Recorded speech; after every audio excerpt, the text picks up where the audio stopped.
After my surgery, I asked to stay with my daughter. This isn't a nursing home, her husband said.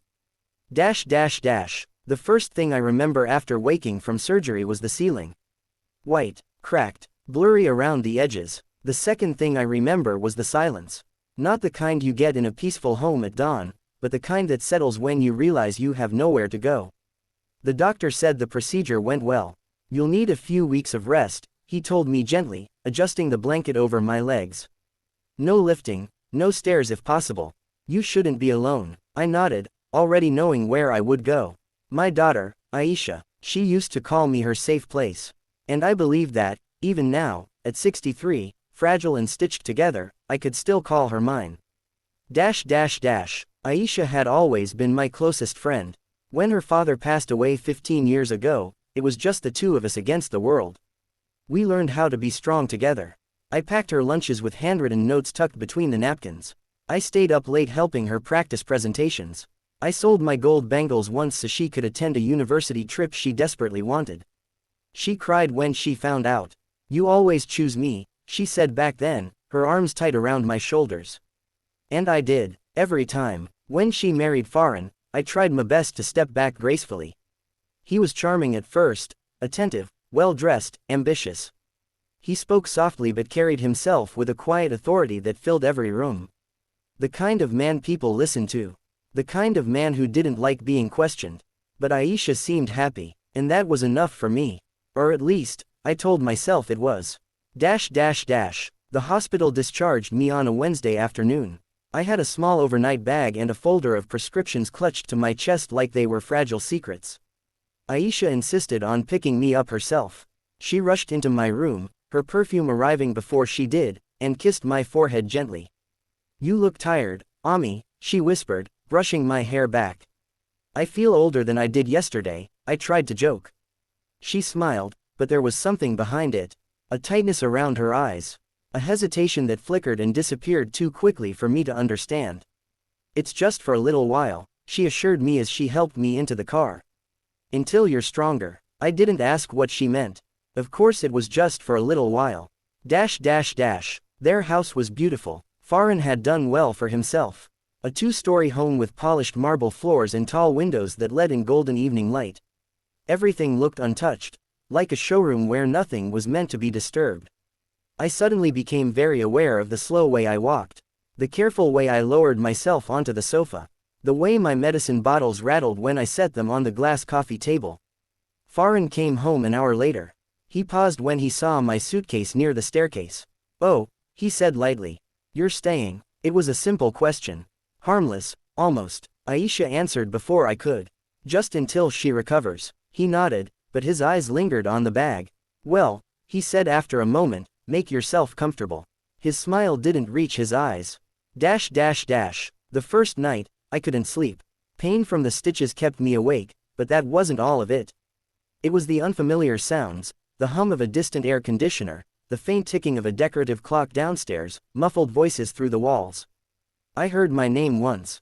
Soft, urgent, then silence. The next morning, Aisha brought me tea in a delicate porcelain cup I was almost afraid to touch. You don't have to do this, I told her. I want to, she said quickly. But she didn't sit down. She kept glancing toward the door. Days passed in a blur of medication schedules and polite conversations. Farhan was never rude, not openly. He would ask, how are you feeling today? In the same tone someone might use to comment on the weather. But there were little things. He moved my walking cane from the hallway because it blocked the aesthetic. He suggested I keep my medicines in my room because guests don't need to see that. Guests. The word settled heavily in my chest. I reminded myself not to be sensitive. It was his house. I was temporary. I repeated that word like a prayer. One afternoon, while Aisha was out buying groceries, I attempted to make myself useful. I folded laundry sitting down, slowly, carefully. Farhan walked in and stopped. You don't have to do that, he said. I know, I smiled. But I can't just sit all day. He watched me for a moment longer than necessary. My mother would never impose like this, he said casually, reaching for his car keys. The words weren't loud. They didn't need to be. They echoed long after the door closed behind him. Impose. Was I That night, I lay awake again, staring at the ceiling that wasn't mine. I thought about my old apartment, small, yes, but familiar. My curtains, my plants by the window, the chipped mug I refused to throw away. I could go back, but the doctor's words lingered. You shouldn't be alone. And deep down, beneath the swelling doubt, I still believed in my daughter. The red flags were subtle. Aisha began spending more time in her room with Farhan when he got home. Their laughter sounded forced some evenings, strained on others. Once, when I entered the kitchen unexpectedly, their conversation stopped mid-sentence. It's nothing, she said quickly, too quickly. Farhan didn't look at me. Another evening, I overheard him speaking sharply. We didn't discuss this properly. I couldn't leave her alone, Aisha replied. You should have. Silence followed, the kind that feels heavier than shouting. 3 weeks after my surgery, I felt stronger. Not fully healed, but no longer fragile glass. I decided it was time to talk. After dinner, as Aisha cleared the plates and Farhan scrolled through his phone, I gathered my courage. I've been thinking, I began softly. Maybe I should stay another couple of weeks. Just until the follow-up appointment. The room stilled. Farhan's thumb stopped mid-scroll. Aisha froze with a plate in her hand. I forced a small smile. Just to be safe. The clock on the wall ticked once. Twice. Farhan set his phone down slowly and looked at me, not with anger, not even irritation. But with something colder, measured. He leaned back in his chair, folded his hands together, and exhaled. And that's when he spoke. This isn't a nursing home. The words weren't shouted. They were delivered calmly, clearly, final. Aisha's plate slipped slightly in her grip. And in that moment, sitting at their polished dining table, I realized something I hadn't allowed myself to see before. I was no longer her safe place. I was a problem, and the way Farhan was looking at me made me understand this was only the beginning. After my surgery, I asked to stay with my daughter. This isn't a nursing home, her husband said. This isn't a nursing home. Farhan's voice didn't rise. It didn't need to. The words sat between us like a glass wall, invisible, but impossible to ignore. I felt something inside me shift. Not break, not yet, just shift. Aisha's fingers tightened around the plate she was holding. Farhan, she whispered, warning in her tone. He didn't look at her. I'm just being practical, he continued, calm and composed. We have routines, work schedules, guests. This was supposed to be temporary. Temporary. That word again. I swallowed, forcing my voice to stay steady. It is temporary. I just thought. You thought wrong, he said gently, almost kindly. Recovery doesn't mean moving in. The room felt smaller. I looked at Aisha. She avoided my eyes. And in that moment, something far more painful than surgery began to settle in my chest. Later that night, Aisha came into my room. She closed the door softly behind her and sat at the edge of the bed like she used to when she had nightmares as a child. Ami, her voice was tired. Not angry, just tired. I didn't want it to happen like that. Like what? I asked. She hesitated, tense. I studied her face, the same face I once memorized while braiding her hair for school. But there were lines there now. Lines of compromise, of quiet calculations. Are you unhappy? I asked gently. Her eyes flickered with something I couldn't quite name. It's not about happiness, she said quickly. It's about balance. Balance. When did love become a negotiation? I don't want to cause problems, I told her. I can go back to my apartment. She didn't respond immediately. That silence was louder than anything Farhan had said. The next morning, I woke early. Before anyone else, I packed my small suitcase slowly, carefully, folding each piece of clothing as if it carried memories inside its threads. When I stepped into the hallway, I heard voices downstairs. Sharp, low, urgent. She can't leave alone, Aisha was saying. She managed before, Farhan replied. You're enabling dependency. Dependency. The word stung more than impose had. I gripped the railing for support, not because of my stitches, but because the world suddenly felt unsteady. She's my mother, Aisha said. And I'm your husband, Farhan answered. There it was. The line drawn. Not loud, not dramatic, just clear. When they noticed me standing there, both of them went quiet. I offered a soft smile. I didn't mean to interrupt.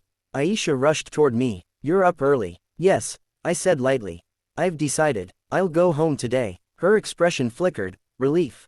Guilt. I couldn't tell. Farhan nodded once. That might be best. No protest. No reassurance. Just agreement. I realized then that the decision had already been made long before I spoke it aloud. Aisha insisted on driving me back. The ride was quiet. The city moved outside the window in familiar blurs, markets, tea stalls, schoolchildren crossing the street. Life continuing, unaffected by the small earthquakes inside a mother's heart.